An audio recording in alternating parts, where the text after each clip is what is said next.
இன்றைய முக்கிய செய்திகள். மக்களவையில் 2024-25 நிதியாண்டிற்கான முழு பட்ஜெட்டை மத்திய நிதியமைச்சர் நிர்மலா சீதாராமன் அவர்கள் தாக்கல் செய்தார். நாடு முழுவதும் 10,000 உயிரி ஆராய்ச்சி மையம் அமைக்கப்படும் என்றும், நாட்டில் உள்ள வேளாண் துறையில் மானியம், கட்டமைப்பு உள்ளிட்டவற்றிற்காக 1,50,000 கோடி ஒதுக்கீடு செய்யப்பட்டுள்ளதாகவும், அடுத்த 5 ஆண்டுகளில் 4 கோடி இளைஞர்களுக்கு திறன் வளர்ப்பு பயிற்சி வழங்க இலக்கு நிர்ணயிக்கப்பட்டுள்ளதாகவும் நிர்மலா சீதாராமன் அவர்கள் தெரிவித்துள்ளார். தங்கம் மற்றும் வெள்ளி மீதான இறக்குமதி சுங்கவரி 6% குறைக்கப்படும் என்றும், பிளாட்டினம் மீதான சுங்கவரி 6.4% நிர்ணயம் செய்யப்பட்டுள்ளதாகவும் தெரிவிக்கப்பட்டுள்ளது.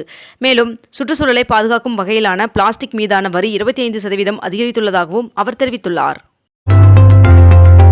20 லட்சம் இளைஞர்களை பணித்திறனோடு உருவாக்கும் வகையில் நாடு முழுவதும் 1000 பயிற்சி மையங்கள் உருவாக்கப்படும் என்றும், மேலும் மாணவர்களை ஊக்குவிக்கும் வகையில் உயர்கல்வி பயில 10 லட்சம் ரூபாய் வரை கடன் வழங்கப்படும் என்றும் மத்திய நிதியமைச்சர் நிர்மலா சீதாராமன் அவர்கள் தெரிவித்துள்ளார். பீகாரில் பாலங்கள், சாலைகள் அமைக்க 26,000 கோடி நிதி ஒதுக்கீடு செய்யப்பட்டுள்ளதாகவும், ஆந்திர மாநில வளர்ச்சிக்காக 15,000 கோடி ரூபாய் சிறப்பு நிதி ஒதுக்கீடு செய்யப்பட்டுள்ளதாகவும் தெரிவிக்கப்பட்டுள்ளது. முத்ரா திட்டத்தின் மூலம் கடன் வரம்பு 20 லட்சமாக உயர்த்தப்பட்டுள்ளதாகவும், கிராமம் மற்றும் நகர்ப்புறங்களில் 3 கோடி கூடுதல் வீடுகள் கட்டித்தரப்பட உள்ளதாகவும் தெரிவிக்கப்பட்டுள்ளது. மருத்துவ உபகரணங்களுக்கு சுங்கவரி குறைக்கப்பட்டுள்ளதாகவும், பத்திரப்பதிவு கட்டணங்களை குறைக்க நடவடிக்கை எடுக்கப்படும் எனவும், மேலும் பெண்கள் பெயரில் நிலம் பதிவு செய்யப்படும் பொழுது முத்திரை தீர்வை குறைக்க பரிசீலனை செய்யப்படும் என்றும் அமைச்சர் நிர்மலா சீதாராமன் அவர்கள் தெரிவித்துள்ளார். சர்வதேச பொருளாதாரத்தில் நிலையற்ற தன்மை நீடிக்கிறது என்று நிதியமைச்சர் நிர்மலா சீதாராமன் அவர்கள் தெரிவித்துள்ளார்.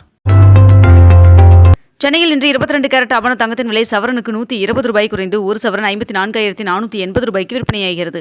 அதேபோல் ஒரு கிராம் வெள்ளியின் விலை 95 ரூபாய் 60 பைசாவாகவும் விற்பனை செய்யப்பட்டு வருகிறது. தமிழ்நாட்டில் தென்மேற்கு பருவமழை இயல்பை விட 74% கூடுதலாக பெய்துள்ளதாக தகவல் தெரிவிக்கப்பட்டுள்ளது. தமிழகத்தில் முதன்முறையாக ஆன்லைனில் உடனடியாக கட்டிட அனுமதி பெறும் திட்டத்தை முதலமைச்சர் மு க ஸ்டாலின் அவர்கள் தொடங்கி வைத்துள்ளார்.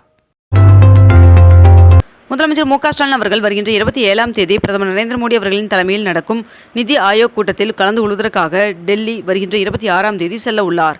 மேலும் இதனைத் தொடர்ந்து முதலமைச்சர் மு க ஸ்டாலின் அவர்கள் பிரதமர் நரேந்திர மோடி அவர்களை சந்திப்பதற்கு நேரம் கேட்டுள்ளதாக தகவல் வெளியாகியுள்ளது. பகுஜன் சமாஜ் கட்சியின் தமிழக மாநில தலைவராக வழக்கறிஞர் ஆனந்தன் அவர்களும், மாநில ஒருங்கிணைப்பாளராக ஆம்ஸ்ட்ராங் அவர்களின் மனைவி பொற்கொடி ஆம்ஸ்ட்ராங் அவர்களும் நியமனம் செய்யப்பட்டுள்ளனர். இன்று முதல் வருகின்ற ஆகஸ்ட் 14ஆம் தேதி வரை 55 மின்சார ரயில்கள் ரத்து செய்யப்பட்டுள்ளதாக தெரிவிக்கப்பட்டுள்ளது.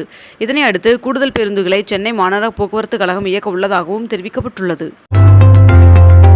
தமிழகத்தின் வளர்ச்சிக்கான அம்சங்கள் மத்திய பட்ஜெட்டில் இடம்பெறும் என்று பாஜக மாநில தலைவர் அண்ணாமலை அவர்கள் நம்பிக்கை தெரிவித்துள்ளார்.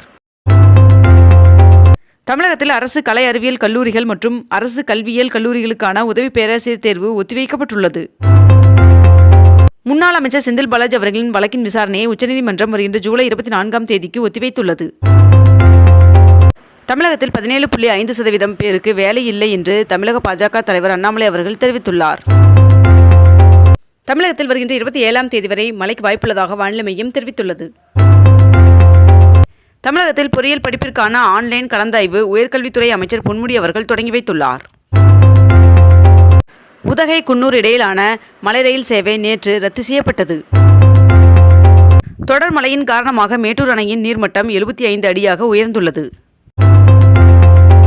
தமிழகத்தில் அரசு பள்ளிகளில் உள்ள 5146 தற்காலிக ஆசிரியர் பணியிடங்களை நிரந்தரம் செய்து பள்ளிக் கல்வித்துறை அரசாணை வெளியிட்டுள்ளது. பாரிஸ் ஒலிம்பிக் போட்டிக்காக இந்திய ஒலிம்பிக் சங்கத்திற்கு 8,50 லட்சம் ரூபாய் வழங்கப்படும் என்று BCCI அறிவித்துள்ளது. தமிழகத்தில் தனியார் மினி பேருந்துகளை இயக்குவது தொடர்பான புதிய வரவு திட்ட அறிக்கை மீது இன்று கருத்து கேட்பு கூட்டம் நடைபெற உள்ளது. இத்துடன் இன்றைய தலைப்புச் செய்திகள் நிறைவடைகின்றன. மேலும் இதுபோன்ற அண்மை தகவல்களை உடனுக்குடன் தெரிந்து கொள்ள அக்னிபூ சேனலை சப்ஸ்கிரைப் செய்து கொண்டு தொடர்ந்து இணைந்திருங்கள். நன்றி, வணக்கம்.